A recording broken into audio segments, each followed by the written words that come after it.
Bom, a história começou em 1970 com um pesquisador que era um nacionalista por excelência, Dr. José Walter Bautista Vidal, que tinha como objetivo de vida fazer o Brasil exportar produtos de maior valor agregado a partir das riquezas naturais que nós tínhamos.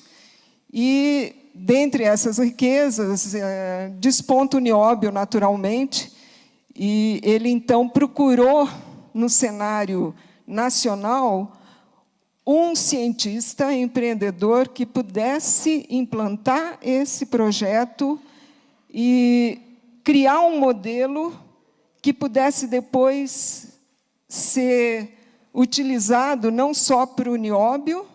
O nióbio foi escolhido como carro-chefe por questões óbvias, né? Todas as reservas que nós temos, etc.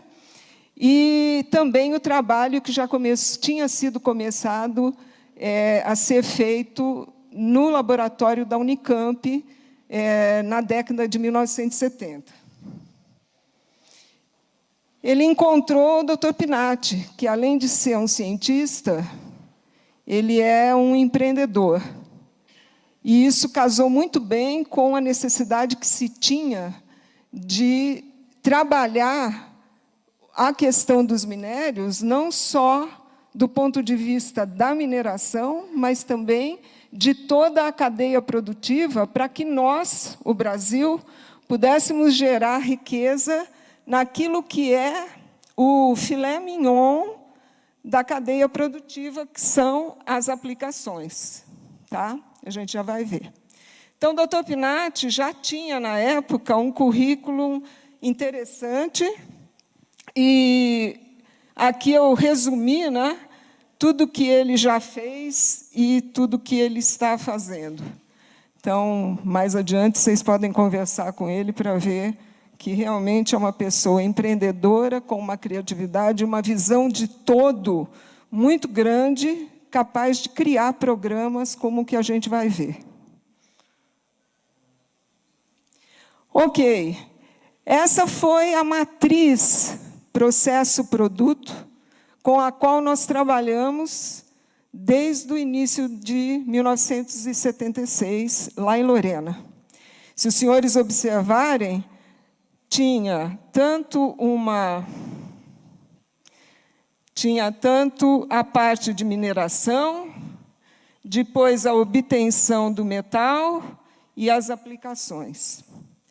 As flechas em vermelho foram todas as operações unitárias com as quais nós trabalhamos e desenvolvemos.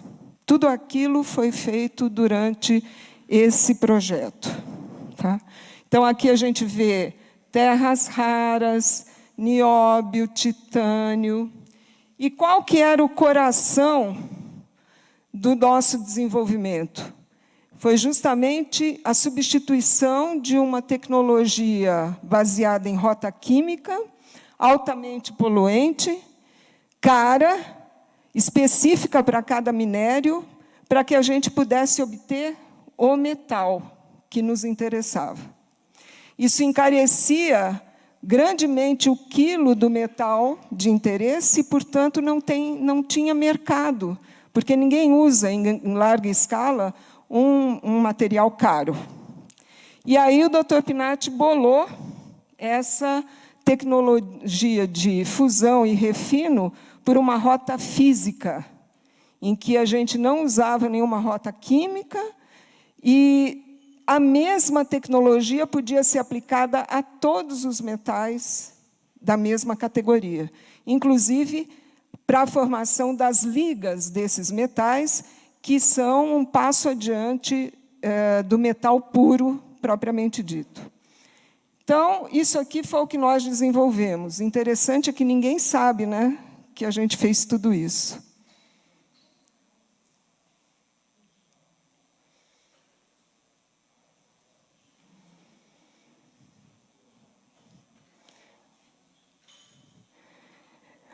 Por que o projeto Nióbio foi um sucesso, embora desconhecido?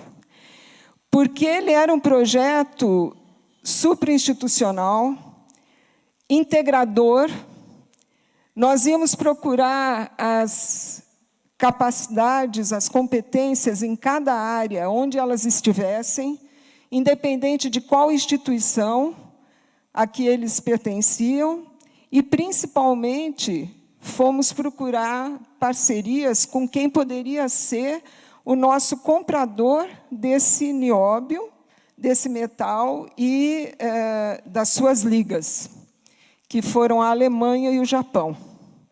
Então, foi um projeto que teve um suporte muito grande da então Secretaria de Tecnologia Industrial do Ministério da Indústria e Comércio, para a qual nós apresentávamos os nossos projetos de pesquisa e éramos financiados para cumprir objetivos com tempo determinado, produto em cima da mesa, não era papel.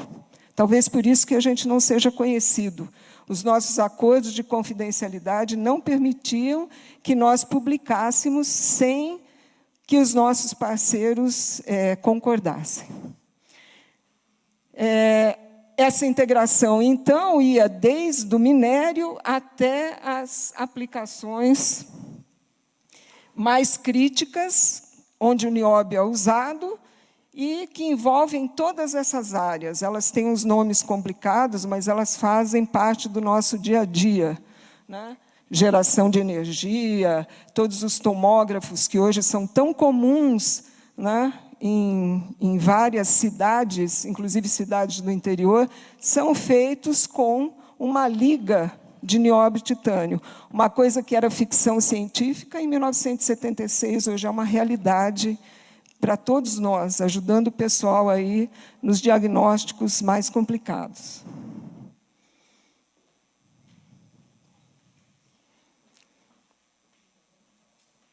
Ele tem um tempo, gente. Aí. Bom, esse slide mostra as parcerias e as instituições que trabalharam conosco. Interessante, né? São instituições conhecidas e o nosso trabalho não foi conhecido.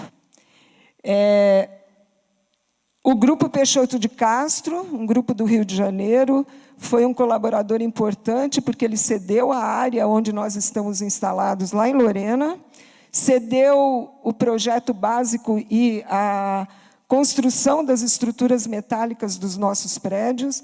A CSN doou aço para nós, a COFAV doou aço para nós, empresas de grande porte no Brasil. E interessante que, no contexto nacionalista, o Dr. Bautista Vidal compeliu, se é que eu posso falar assim, que a maior mineradora de nióbio desenvolvesse no Brasil a tecnologia de produção de nióbio metálico a partir da rota tecnológica desenvolvida pelo Dr. Pinati. Então, foi feito um contrato que durou 10 anos de prestação de serviços do projeto nióbio para a CBMM, no qual nós recebíamos o óxido de nióbio, transformávamos esse óxido de nióbio num nióbio bruto, já com 95% do metal, e depois refinávamos nessa tecnologia desenvolvida para obter um nióbio metálico com 99,7% de pureza, apto a atender todas as especificações de norma para a aplicação do nióbio, exceto para a aplicação nuclear. Para isso, nós tínhamos que agregar mais uma tecnologia para diminuir o teor de tântalo do nióbio. O tântalo, como o nome sugere, da mitologia grega, né? Níobe era filha de Tântalo. Nióbio e tântalo vêm sempre juntos como minério. Então, eles precisam, para se separar, precisam de uma tecnologia mais potente do que a que nós tínhamos criado. Tá? No entanto, atendia a todas as outras aplicações. Então, vejam. Puxa. Esse contrato é uma coisa muito fácil de rastrear. tem registros de tudo que nós fizemos ao longo desses 10 anos, de todos os lingotes de nióbio metálico qualificado para a CBMM. Também foram feitas parcerias com a Eletrometal para o desenvolvimento do molibdênio para aplicações bélicas, parceria com a Pirelli S.A., que, na época, desenvolvia fios e cabos supercondutores aqui no Brasil, parceria com outras empresas, agora na área do titânio, para implante ortopédico, né? E tanto titânio metálico como ligas de titânio. Pois é, será que a gente tinha um contrato mesmo com a CBMM? Essas fotografias são de 1981, mais ou menos, onde o diretor-geral da CBMM, Dr. Camargo, que tinha o hábito de fazer a gente plantar uma árvore quando ia à CBMM, todos que visitavam a CBMM plantavam uma árvore num local apropriado. Nós fizemos a mesma coisa. O Dr. Camargo plantou uma árvore onde ainda existia apenas a terraplenagem do sítio onde nós estamos instalados. Então, a gente vê aqui, Dr. Camargo, nosso diretor técnico da época, Dr. Valdemir Pirrói Longo, e mais alguns colaboradores, mostrando que nós tínhamos um contrato com a CBMM. Essa foto mostra como que era um forno de refino de metais especiais do tipo nióbio, que a fabricante alemã Leibold Harels produzia para produzir lingotes de nióbio. Notem o tamanho.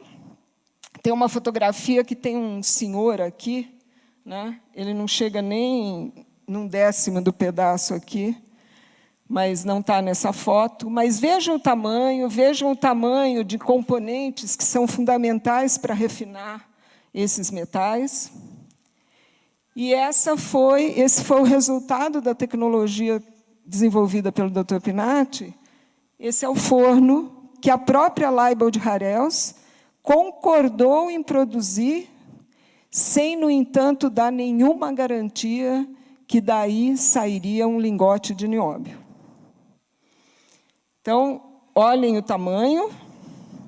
E olha que interessante, o primeiro forno industrial da CBMM se parece com quem, hein? Se parece com esse? Ou se parece com esse? Então, a tecnologia de produção de nióbio metálico em nível industrial da CBMM foi baseada na nossa tecnologia, no nosso desenvolvimento. No entanto, se vocês entrarem na página da CBMM, não existe uma menção ao nosso projeto, nem à nossa colaboração durante 10 anos. Nada. E também nós não somos conhecidos. Ninguém sabia que a gente tinha trabalhado tanto em nióbio, mas tinha.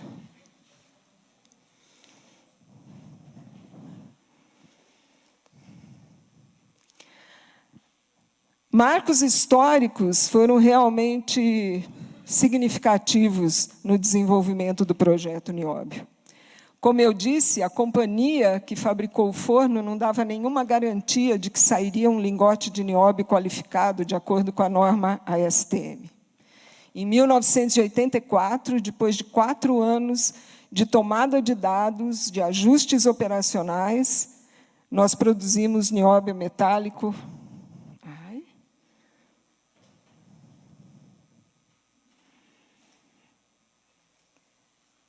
às centenas. Isso é o que nós entregávamos para a CBMM. E essa aqui é uma fotografia que, se eu cortar o lingote de nióbio no sentido longitudinal, no sentido do comprimento, aqui dentro ele é quase um monocristal.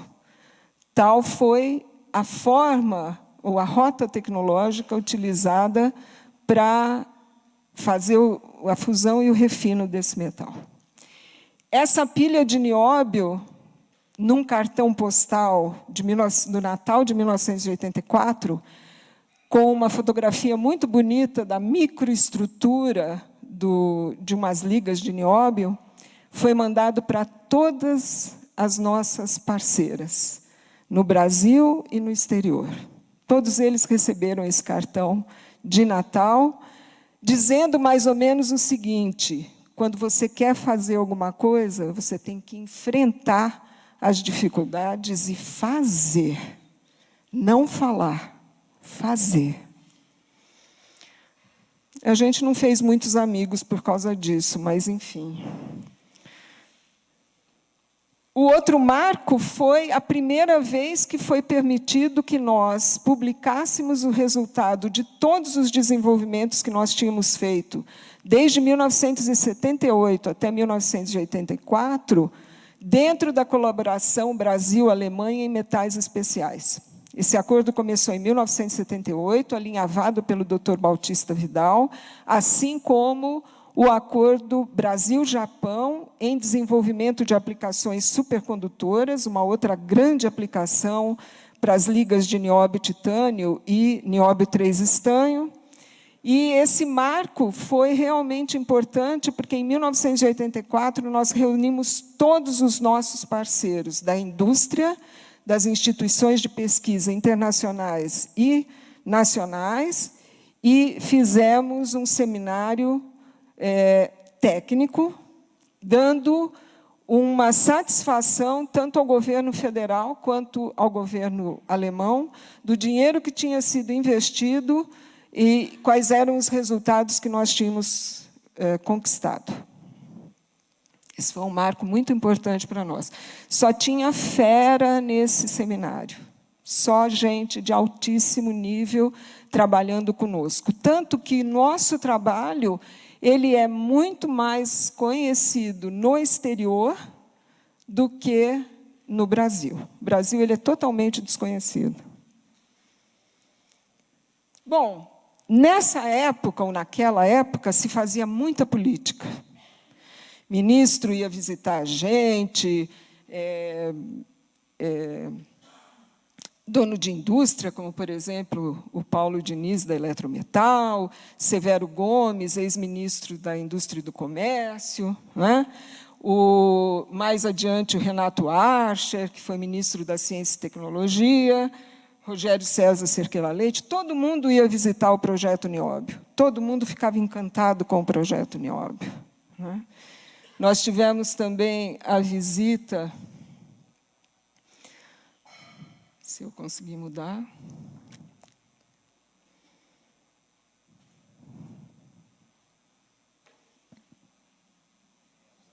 Help. Ai. Ele tem um jeito, ele tem um tempo. Aí.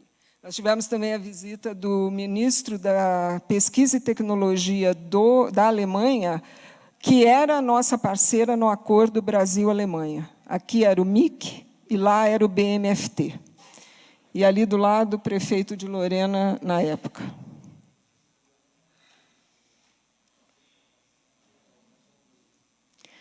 Só que toda essa política não nos ajudou absolutamente em nada em 1990. O governo Collor assumiu, proibiu qualquer repasse de recurso federal para os municípios.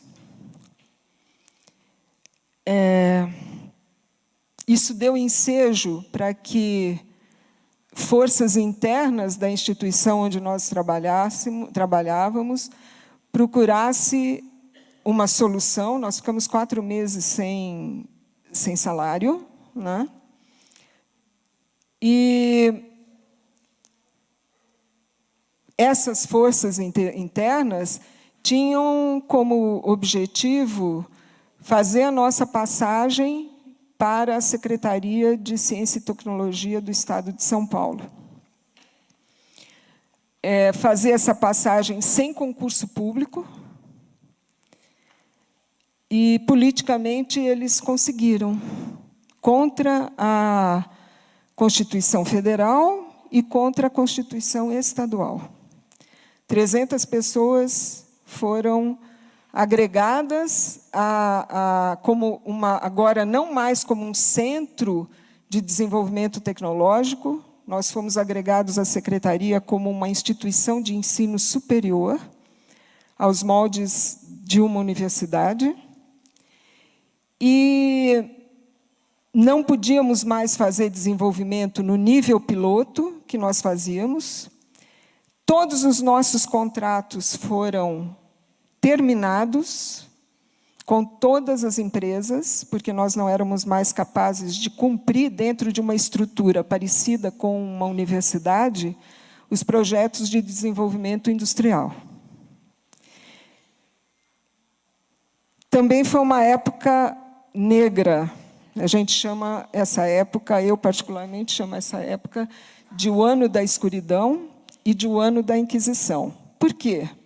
Nós que trabalhávamos no centro de materiais, não admitíamos fazer uma passagem, pura e simplesmente, para um sistema estadual, sem que a gente fosse devidamente concursado e entrássemos no sistema, realmente no sistema de ciência e tecnologia. Então, nós fizemos uma carta aberta, dizendo que nós éramos contra a forma como a estadualização estava sendo conduzida, de uma forma totalmente política, em que os centros, na época também, no primeiro slide, eu esqueci de falar, também lá em Lorena foi desenvolvido o projeto piloto do Proálcool, iniciativa também do Dr. Bautista Vidal. Então, nós, nessa época, 1990, nós tínhamos 2 centros de pesquisa, o Centro de Biotecnologia e o Centro de Materiais Refratários. Ambos os centros foram usados para nos oferecer para a Secretaria de Ciência e Tecnologia, de uma forma que até hoje a gente não concorda, porque todos nós ficamos pendurados num quadro em extinção da Secretaria, sem direito à promoção, sem direito à reposição quando algum de nós se aposenta ou morre. Até hoje nós estamos assim. A Procuradoria-Geral do Estado todo ano lembra que nós estamos na Secretaria de uma forma ilegal, e isso nos trouxe muitos problemas. Porque nós nos manifestamos contra essa forma como foi feita a estadualização, nós passamos a ser perseguidos por comissões internas de sindicância. Foi-nos retirado tudo que tinha na nossa sala. O nosso programa de pós-graduação, a secretaria foi mudada de lugar, foi levada para um outro campus. Toda vez que você chegava no seu escritório, tinha uma coisa a menos, e fora a perseguição individual. Não precisa dizer que o Dr. Pinati conseguiu um belo diabetes com esse processo, e todos nós ficamos incrivelmente abalados. É fácil destruir, né? Eu peguei essa imagem, porque acho que essa imagem chocou o mundo, quando o Talibã mandou destruir a estátua do Buda em pé, e aquilo que tinha uma história de 1.500 anos foi destruído em alguns milissegundos. Destruir é muito fácil. Construir significa trabalho, criatividade, perseverança, tá? Compromisso, você não pode ganhar tudo. Tá? E foi o que aconteceu. Em uma noite, Dr. Pinati, que era então diretor técnico da instituição que abrigava o projeto Nióbio e o Centro de Materiais Refratários, e o Dr. Baldan, que era o diretor administrativo, foram destituídos por uma reunião do Conselho Deliberativo da Fundação. Uma noite. Tudo isso destruído. Bom, mas eu não vou dar crédito para quem nos destruiu. Os sobreviventes estão aí. Como é que nós sobrevivemos? O Dr. Pinatti já tinha começado um projeto que eu mencionei no meu currículo, Biomassa, Energia, Materiais, junto com o Grupo Peixoto de Castro. E então, como ele não podia continuar trabalhando no projeto Nióbio, ele foi implantar a indústria RM, Materiais Refratários, lá em Lorena.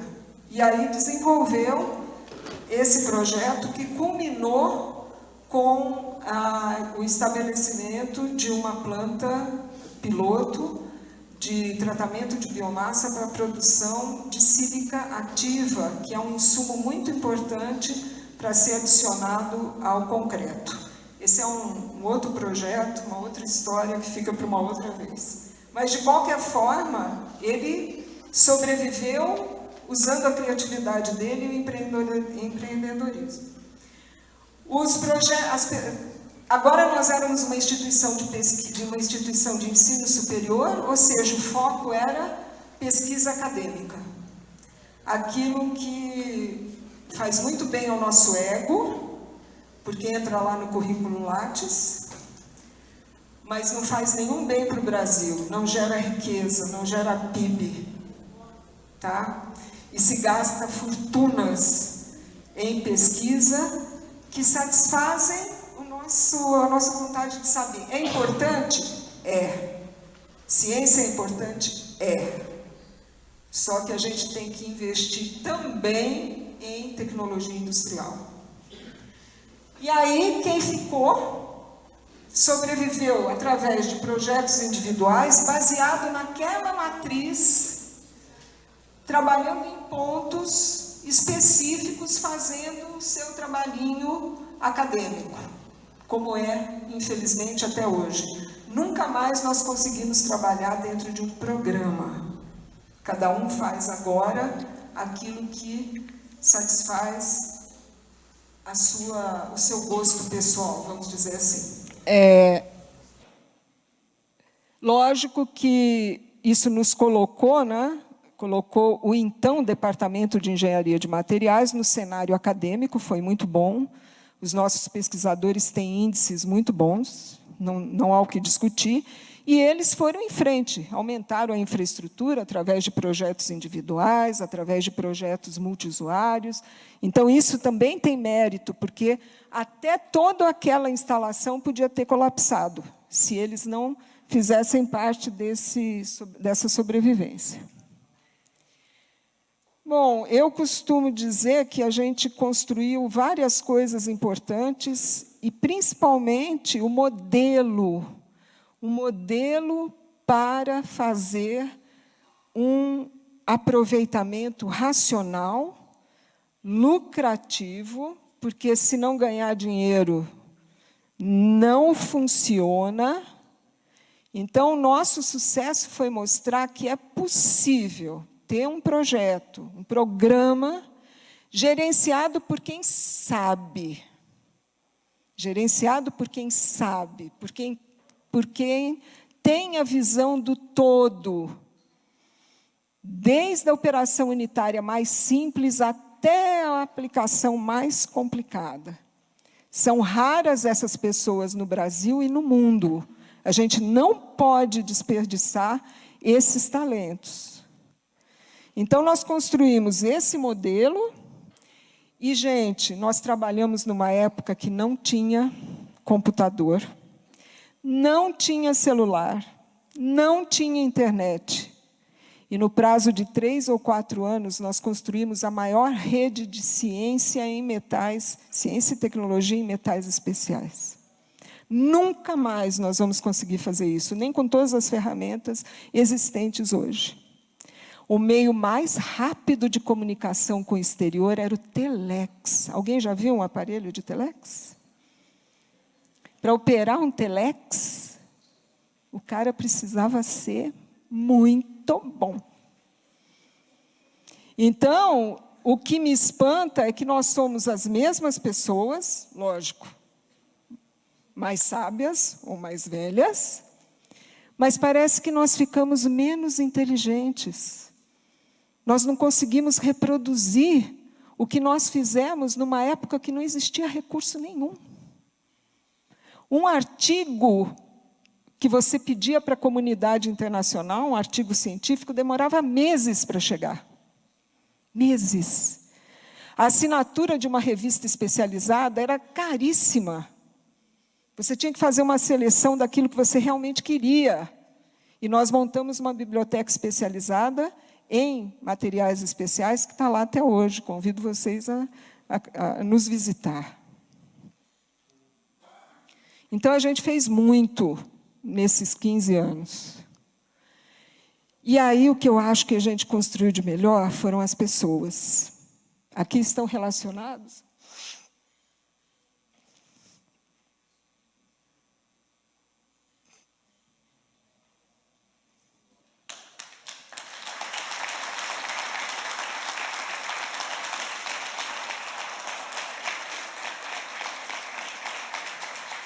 Desculpa.